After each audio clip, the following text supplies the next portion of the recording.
When you reviewed the film from Buffalo, obviously made a lot of good throws, but what stood out the most? Good and bad. Yeah, I played pretty close to perfect.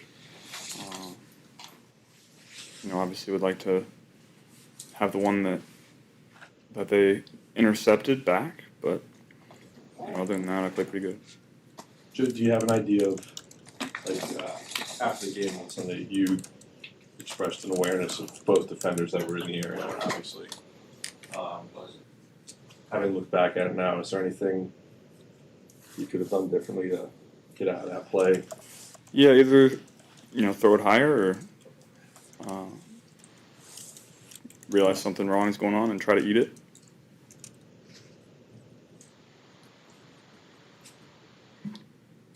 All right, thanks, guys.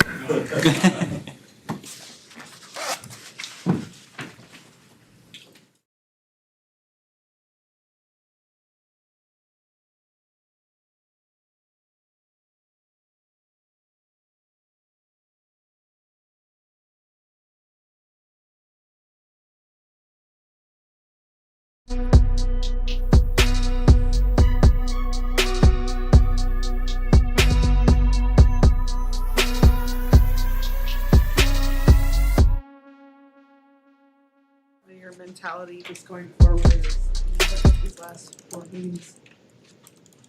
Just try to play well, keep getting better. When you look at what you liked against Baltimore the first time, what kind of an offense? We ran the ball really well. We protected. If you do those two things, then you're going to have some success as a team. What stands out the most about T's toughness to you? Yeah, T. We know what we have in T. If he can be out there, he's going to be out there, and he's going to keep working hard to try to get better. That's the kind of guy he is. How nice was it to have Gesicki out there and making the plays that you know he can make, but obviously it hadn't gone his way so far this year? Yeah, Mike is a guy that is a really smart football player, a guy you can count on. Big reason why I felt like we really needed him back, and you saw why on Sunday. When you watch the film and you see T make the one-hander and then Mike over the middle making one-handers, I know they're capable of making those plays, but what's going on in your mind when you watch that on the All-22?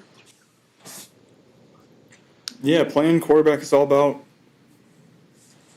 giving your guys opportunities to make incredible plays. That's why those guys are in the NFL. That's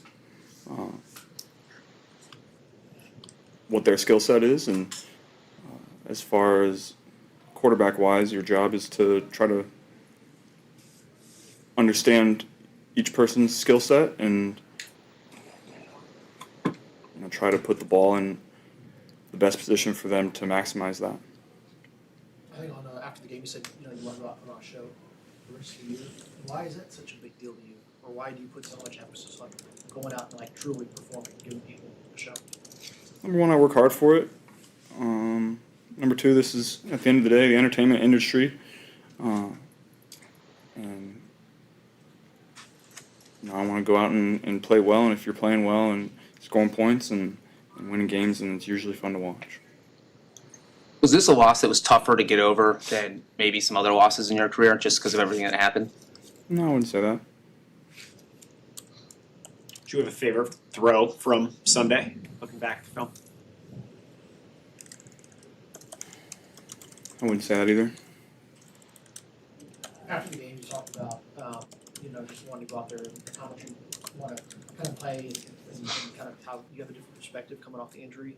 That was kind of perceived maybe as a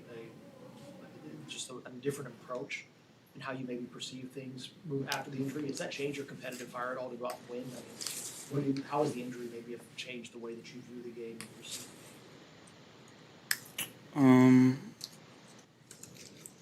No, it certainly doesn't change my desire to win. If I want to keep doing this, I have to have fun doing it. I've been through a lot, and if it's not fun, then what am I doing it for? So that's the mindset I'm trying to bring to the table. How much fun are you having right now? Is it difficult to have fun given the season, what you've been through physically, emotionally, all of it? Is it tough? Yeah, certainly. Did you have fun playing before I mean, how much of it was fun before? Winning's always fun, but in general, was it as fun before you got hurt? Did you view it that way at least? No, I wouldn't say I wouldn't say I viewed it that way. I think What was the changing point? changing point. I'm not sure. I'm not sure there was a singular moment or of time. It's just a reflection on a lot of things that I've done and been through in my career. I think I've been through more than most, and certainly not easy on the brain or the body. So just trying to have fun doing it again. You talked with Josh after the game. I don't really recall a bunch of times where that's the case, like after you shower and change and everything like that. What does that friendship mean to you? Yeah, Josh is a guy that I'd like to be closer with. Every time we get together, we have fun. We enjoy talking to each other. You know, obviously, life happens, and you don't you're not in the same place a lot. And you know, when you're in the season, you're in the season. There's not a ton of back and forth, but yeah, every time I get the chance to spend time with him, I always enjoy it, and I know how much respect he has for me, and he knows how much respect I have for him. You know, he's obviously fun to watch, and I look forward to continuing that relationship and having fun watching him. Is there a level of frustration you're dealing with right now, Joe? You seem like there's something on your mind, or maybe I'm reading too much into it, but it seemed frustrating. There's just a lot of things going on right now. Football related, personally? All the above. What about Josh in pre-draft? This was arguably what was your first impression of him and I guess that whole crew? What did you make of those guys as you were trying to go, okay, what's it going to be like to be a pro in the league? I mean, that's just kind of my first taste of anything in this world. Those guys had fun training together, watching tape, working out. I enjoyed being around them. I enjoyed hearing them talk about the game, watching them throw it. I enjoyed everything about it. So that was a fun experience out there. You played in the elements last week. Going to play in the elements again this week. How much do you have to adapt to that? Is there more running plays, more short throws? How do you adapt? We'll see what the conditions are like on Sunday. If it's just cold, there shouldn't be any problem. Obviously, wind plays a factor. If it's really windy, you have to think about that a little more. But if it's just cold, there shouldn't be any issue. Zach said today, Joe, that he likes the way the team has responded, at least emotionally, psychologically, in the locker room throughout the season. Do you monitor that and I understand you were away from the team a lot, but do you monitor that? Do you pay attention to the psyche of the locker room a lot? Yeah, I think as a quarterback you have to. Like you said, I was away for 9 weeks, 10 weeks, so tough for me to really get a gauge on that until I came back, and since I've been back, everybody's been great. The energy bringers are bringing energy, and I think that's been positive. We've had good practices, and we've been competitive. It sounds like Trey's not going to be back before the end of the year. How frustrating is it that y'all never really got to see what Trey could bring after what he's done, not only last year, but the previous 4 years? Yeah, obviously tough. He's great at what he does. You saw it when he was out there this year. He closed out the Jacksonville game. He was making plays. And that's what he's done his whole career. He just gets sacks, makes plays, and talks smack. And you need guys like that on your team. So obviously we'd be better with him out there. Is there, obviously he's gonna be a free agent next year, who knows what's gonna happen. Is there an element of what he brings that y'all need in order to be an elite defense or an elite team moving forward? Yeah, obviously, we're better with him. We're better with him. We'll see what the offseason brings. You never know. A lot of things can happen. A lot of things have to break a certain way over these next 4 weeks, but can you speak to the importance of trying to keep it within the locker room, keep it within the team, and really focus on what you guys can control? Yeah, I don't think, like you said, there's nothing. All we can do is focus week to week and try to win games. I don't think anybody's really thinking about the playoffs right now. That's within reach, but on our fingertips. So we just got to keep doing what we're doing and try to get better. I think everybody in the building knows how talented Jermaine Burton is as a football player. How bummed were you when it worked out the way it did? Yeah, obviously tough. He shows glimpses here and there, but unfortunately turned out the way it did.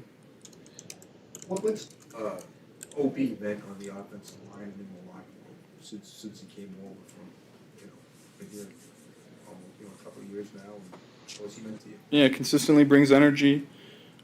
A guy that can bring the locker room together, and a good player. So when you put all that into one package, that's a guy that you want to have on your team. How well do you think the line's been playing the last? Great. They've been playing great. Is it the best that you've been here? Yeah. It did feel like watching that you were able to, all right, you have that extra second almost that we're not necessarily used to having. Did you feel that in the game as well? Yeah, I've felt that the last 2 games, and you got to go out and prove it every week. But those guys have been lights out. His T, is there anything different about T? I mean, he's having nobody talks about it. He's having a monster year. He scored a lot of touchdowns, made some big plays. Is there anything different about him this year? No, he's a guy that goes out and produces every single year.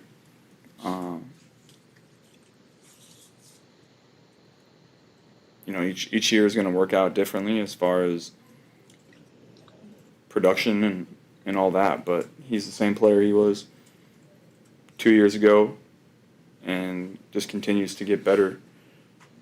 He's one of the guys that wants to get better every day, and when you have a guy like that, then they're going to consistently get better throughout their career.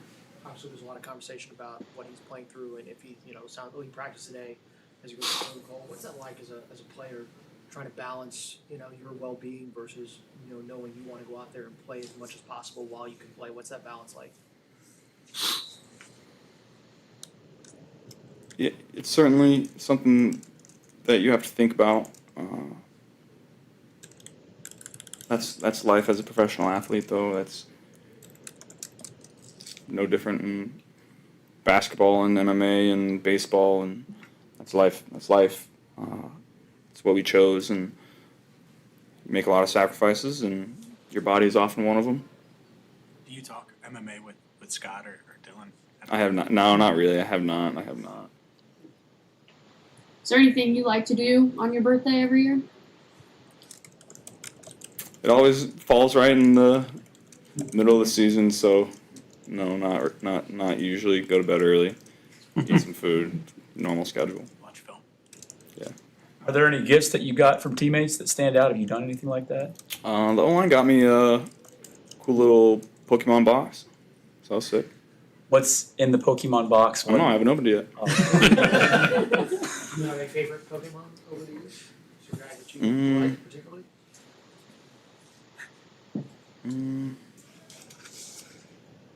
I liked Blaziken for a little bit, Zapdos, Mewtwo. I never liked any of the ghost characters very much. Yeah, those are probably the 3 or 4. I'm admittedly a little lost on Pokemon. If it's like a figurine, do you display it somewhere, or what do you do with this? I'll let you research that one. No clue. Did you have a video game? Yeah, video games and cards. Yeah. Okay, which one did you prefer? I mean, I played them all. My favorite one ever is probably Ruby. Is there a card that you're most proud of in your collection? I've got some. I got some from the back in the day that are pretty cool. What do you think about the manipulation of the marketplace for Saputo? Well, I think the whole card ripping culture is definitely a weird one. It I mean, I don't go to the stores, okay, but I've heard stories of people just camped out by the restocking areas and wrestling each other for the boxes and whatnot. So, yeah, that really since COVID, that space has kind of exploded, which I think is pretty cool. Thanks, Joe. Thanks, guys. Thank you.